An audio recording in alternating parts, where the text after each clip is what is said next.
With this latest chapter of Choujin X, we see that Tokyo and Ellie they're facing against the sinker Choujin, and things are looking real bad for them. But luckily, towards the end of the chapter, we see that they were able to gain help from Simon and Makimo because they were able to step in to save them. And throughout this whole chapter of Choujin X, chapter 12, it was a very interesting chapter because of the artwork style that you have seen in certain scenes of during the fight and the altercations between Tokyo, Ellie, and the sinker Choujin.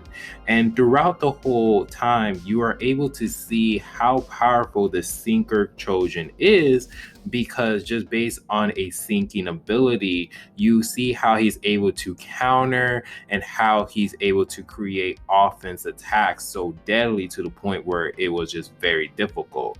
But not only that too, but we're also able to see new techniques from Simon and what he's able to do with his Choujin powers, but also to see Makimo in action as well. And apparently this girl is 100% strong because this girl is no joke at all. But also to Tokyo in action, and we're able to see Ellie in action. And based on this chapter, they need 100% more training, especially when it comes to combat, because at this current moment in time, they're not able enough to go ahead and fight on their own. But let's begin in the beginning of this chapter. But before we go into the chapter, if you guys do like more of Choujin X by the Monotone Man, please hit the like and subscribe button for more content from the Monotone Man. But we start off with the chapter with a quotation saying, "Talent is a curse. It destroys our ways of life." And it shows a hand and a ball, and it's Chouzaki. He's throwing his game-winning pitch, and we see Tokyo. He's actually watching it through his computer, so it kind of showcased that it's in a past. When Chouzaki, before he had his Choujin powers, how his life was being this all-time great pitcher, towards his Choujin powers actually started, and it showcased that Tokyo was actually watching his game and just thinking about how great this pitcher was. So we get cut into the future, and it showcased the sinker Choujin is staring at Ellie, and they're both staring at each other intensely because they're trying to see, okay, who's going to do the first move, because at this current moment, things are about to go down. So the sinker Choujin, he's following the rock and he started to do his pitch, and he threw it at Ellie, but Ellie was able to dodge it. But while Ellie was able to dodge, the amount of force that he threw at Ellie, you start to see that the walls and everything around that area that the rock had landed started to sink and to make a giant hole. And Ellie started to notice it, and she seems like it's like, okay, I need to watch where this guy is throwing these attacks because things are not looking good, because he's able enough to sink everything that he's about to like throw at. So Ellie's getting charged up, ready to go ahead and do her smoke oxygen powers. And she was just like, I need to be careful. So while she's displaying her smoke abilities and tried to land a blow or a hit against the sinker Choujin was able to counter it with his own ability. So Ellie is in shock because all of her smoke attacks are not working against him, because he's able to counter it by sinking the amount of the effects of her smoke. So it looks like a giant like telekinesis that the sinker is using, but it's just based on the fact that he's able enough to sink around his area to make him be protective. So we are able to see like a defense attack, and which is kind of a cool way with this chapter, because a sinking ability, you won't actually are able to see like what would you do if you have like a sinker ability. And that's what the one thing I do like about Choujin X. You see everyone with these bizarre powers, and you're able to see what abilities they're able to do. And with this is one of these things that you're able to see. A guy who has sinking abilities are able to display what he could do with that ability. So Ellie started to call for Tokyo for help because Tokyo will be the perfect distraction while she goes ahead and make the offense.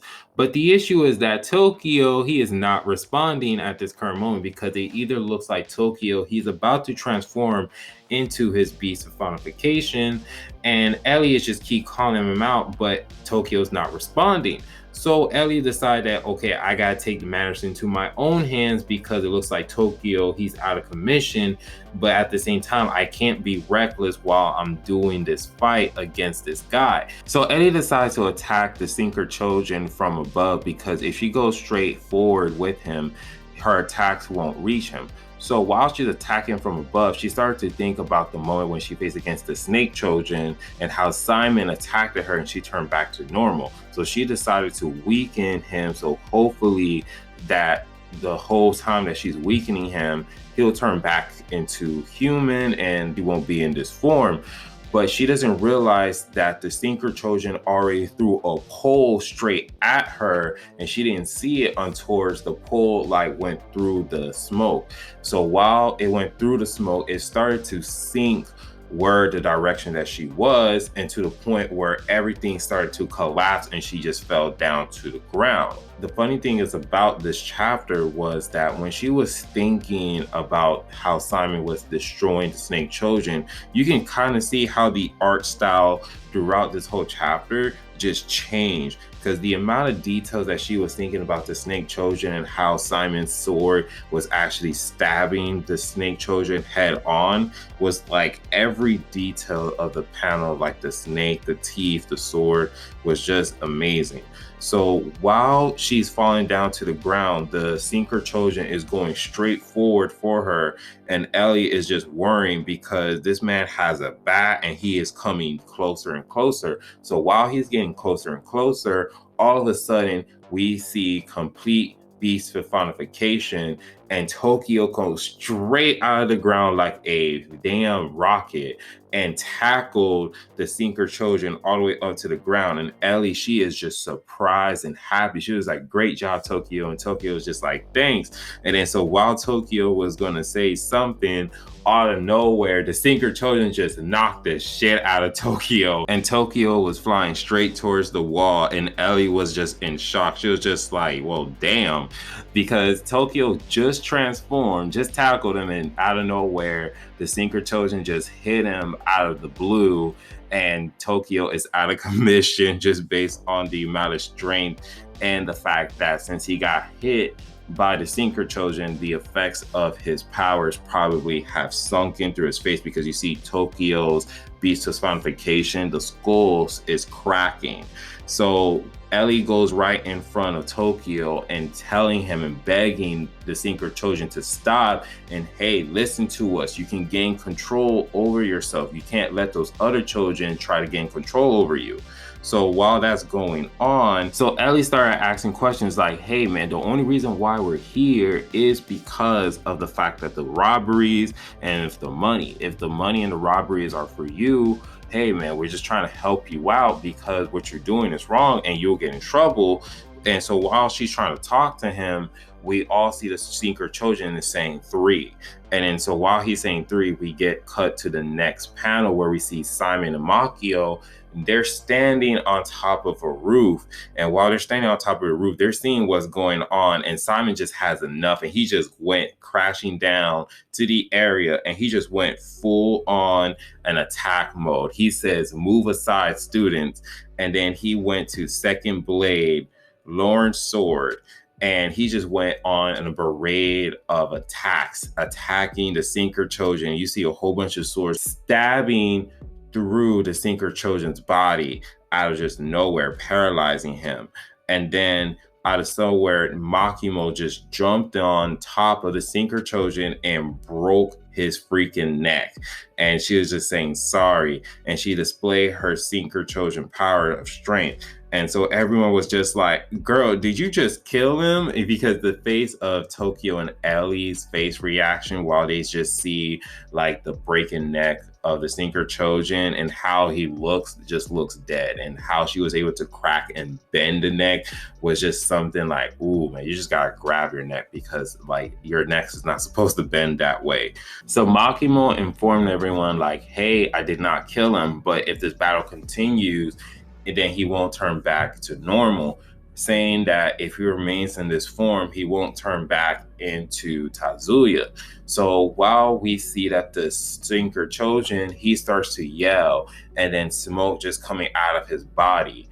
And that's just the end of the chapter. So most likely the ending is kind of indicating that Tazuya, he's going to go back into normal, while those Hans Trojans that we have seen in the last chapter, they're all going to be surrounding him, all knocked out or tired or injured. Because what is the whole purpose of him to turn back into like the smoke coming out of his body and everything else? Unless this is just going to be his normal form or what. So it just kind of just showcased that the next chapter, most likely Tazuya is going to be back. But we'll wait and see until chapter 13 comes out. But other than that, this whole chapter was pretty great and it was amazing, just showcasing like the different art style throughout this chapter, because there are certain art styles, like I said, when it came to, Ellie thinking about the snake Choujin, how the art style was so detailed and there's just so much like amazing. And then the rest of the other fights, it just came all greedy or some of them looked sketched out. So, the whole factor of Chosen X when it comes to like their art style is just pretty amazing, because you could just tell like how, creative that the author's doing. But other than that, this whole chapter was pretty interesting. It was great to see Ellie in action, and it was great to see Tokyo in action, but it was real funny because Tokyo is just literally just got knocked out. Like he just joined the fight and just automatically just got wrecked. So it just kind of showcased that Ellie and Tokyo, they have a lot of training to do, because if, Simon and Makimo didn't show up, then there was just most likely will be dead. But other than that, this was a good chapter. If you guys do like the video, please give it a like, subscribe, and always remember, this is the Monotone Man. Always be decent and be safe.